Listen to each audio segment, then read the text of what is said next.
ಎಲ್ಲರಿಗೂ ನಮಸ್ಕಾರ. Welcome to my YouTube channel.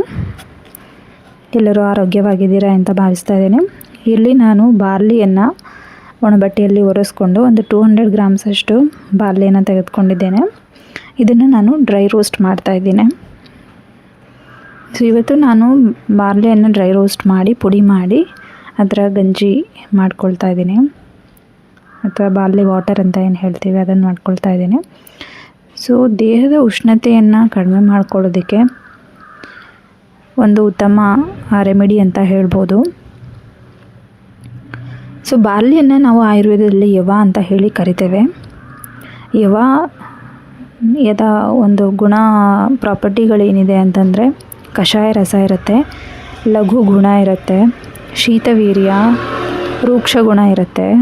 So ಹಾಗಾಗಿ ಡಯಾಬಿಟೀಸ್ ಇರ್ಬೋದು, ಯೂರಿನರಿ ಟ್ರ್ಯಾಕ್ಟ್ ಇನ್ಫೆಕ್ಷನ್ಸ್ ಇರ್ಬೋದು, ಅಥವಾ ಯಾರು ಓವರ್ ವೆಯ್ಟ್ ಇರ್ತಾರೆ ಅವರಲ್ಲೂ ಉತ್ತಮ ಅಂತ ಹೇಳ್ಬೋದು. ಸೊ ಪಿತ್ತ ಮತ್ತು ಕಫವನ್ನು ಕಡಿಮೆ ಮಾಡೋ ಒಂದು ಪ್ರಾಪರ್ಟಿ ಬಾರ್ಲಿಗೆ ಇದೆ. ಸೊ ಮತ್ತು ಮೂತ್ರಲ ಅಂತ ಹೇಳ್ತೇವೆ, ಅಂದರೆ ಕಿಡ್ನಿಯನ್ನು ನೀವು ಅಥವಾ ಏನು ಕ್ಲೆನ್ಸ್ ಮಾಡುವಂಥ ಪ್ರಾಪರ್ಟಿ ಇದೆ. ಸೊ ಯಾರಲ್ಲಿ ವಾತ ಜಾಸ್ತಿ ಇರುತ್ತೆ, ವಾತ ದೋಷದ ಪ್ರಿಡಾಮಿನೆನ್ಸ್ ಇರುತ್ತೆ, ಮೈಕೈ ನೋವು, ಜಾಯಿಂಟ್ಸ್ ಪೇಯ್ನು, ಆಲ್ರೆಡಿ ವೀಕ್ ಆಗಿದ್ದಾರೆ ಅಂತಂದರೆ ಅವರಲ್ಲಿ ನಾವು ಬಾರ್ಲಿಯನ್ನು ಕೊಡೋದು ನಿಷಿದ್ಧ ಅಂತ ಹೇಳ್ಬೋದು. ಅಥವಾ ಯಾವ ಕಾಂಬಿನೇಷನಲ್ಲಿ ಕೊಡ್ತೀರಾ ನೀವು ಅದ್ರ ಮೇಲೆ ಡಿಪೆಂಡ್ ಆಗಿರುತ್ತೆ. ಸೊ ನಾವು ಬಾರ್ಲಿಯನ್ನು ಯಾವ್ಯಾವ ಫಾರ್ಮಲ್ಲಿ ನಾವು ನಮ್ಮ ದಿನನಿತ್ಯದ ಅಡುಗೆಗಳಲ್ಲಿ ಯೂಸ್ ಮಾಡ್ಬೋದು ಅಂತಾದರೆ, ಬಾರ್ಲಿ ವಾಟರ್ ಫಾರ್ಮಲ್ಲಿ ತೊಗೋಬೋದು, ಬಾರ್ಲಿನ ನೆನೆ ಇಟ್ಟು ಆ ನೀರನ್ನು ಕುಡಿಬೋದು, ಅಥವಾ ಬಾರ್ಲಿಯನ್ನು ಈ ರೀತಿಯಲ್ಲಿ ಪುಡಿ ಮಾಡಿ ಸ್ಟೋರ್ ಮಾಡಿ ಇಟ್ಕೊಂಡು ಆ ಪುಡಿಯನ್ನು ಗಂಜಿ ಥರ ಮಾಡ್ಕೊಳ್ಬೋದು ಅಥವಾ ವಾಟರ್ ಥರ ಮಾಡ್ಕೊಳ್ಬೋದು. ನಿಮಗೆ ಯಾವ ರೀತಿಯಲ್ಲಿ ಇಷ್ಟ ಆಗುತ್ತೆ ಆ ರೀತಿಯಲ್ಲಿ ಮಾಡ್ಕೊಳ್ಬೋದು. ಹಾಲು ಸಕ್ಕರೆ ಹಾಕಿ ಮಕ್ಕಳಿಗೆ ಕೂಡ ಕೊಡ್ತಾರೆ. ಹಾಲು ಸಕ್ಕರೆ ಬೆರೆಸಿ ಏನು ಬಾರ್ಲಿ ಗಂಜಿ ಏನು ಮಾಡಿರ್ತೀವಿ ಅದಕ್ಕೆ ಹಾಲು ಸಕ್ಕರೆಯನ್ನು ಬೆರೆಸಿ ಮಕ್ಕಳಿಗೆ ಕೂಡ ಕೊಡ್ಬೋದು. ಅಥವಾ ಈ ರೀತಿಯಲ್ಲಿ ನೀರಿಗೆ ಬಾರ್ಲಿ ಪುಡಿಯನ್ನು ಹಾಕಿ ಒಂದು ಚಿಟಿಕೆ ಉಪ್ಪನ್ನು ಹಾಕಿ ಹಾಗೆ ಬ್ಲ್ಯಾಂಡಾಗಿ ಕೂಡ ಸೇವಿಸ್ಬೋದು. ಅಥವಾ ಬಾರ್ಲಿಯನ್ನು 4ರಿಂದ 5 ಗಂಟೆ ನೆನೆ ಇಟ್ಟು ಅದನ್ನು ಅಕ್ಕಿ ಅನ್ನ ಥರ ಮಾಡಿಕೊಂಡು ಕೂಡ ಸೇವಿಸ್ಬೋದು. ಅಥವಾ ಬಾರ್ಲಿಯನ್ನು ಪುಡಿ ಮಾಡಿ ಅದನ್ನು ಚಪಾತಿ ಹಿಟ್ಟೊಂದಿಗೆ ಬೆರೆಸಿ ಅದನ್ನು ಚಪಾತಿ ರೂಪದಲ್ಲಿ ಕೂಡ ನೀವು ಸೇವಿಸ್ಬೋದು.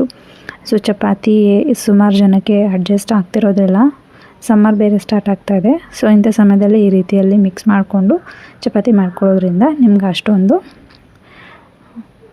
ಉಷ್ಣತೆ ಅನ್ನೋದು ಕಾಣಿಸ್ಕೊಡೋದಿಲ್ಲ.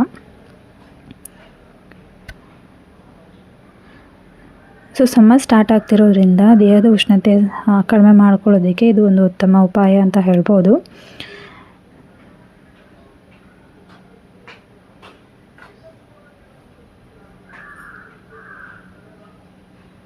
ಮತ್ತು ಯಾರಲ್ಲಿ ಕೊಲೆಸ್ಟ್ರಾಲ್ ಸಮಸ್ಯೆ ಇರುತ್ತೆ, ಅದರಲ್ಲೂ LDL ಯಾರಲ್ಲಿ ಜಾಸ್ತಿ ಇರುತ್ತೆ ಅವರು ಬಾರ್ಲಿಯನ್ನು ಸೇವಿಸೋದ್ರಿಂದ ಕೂಡ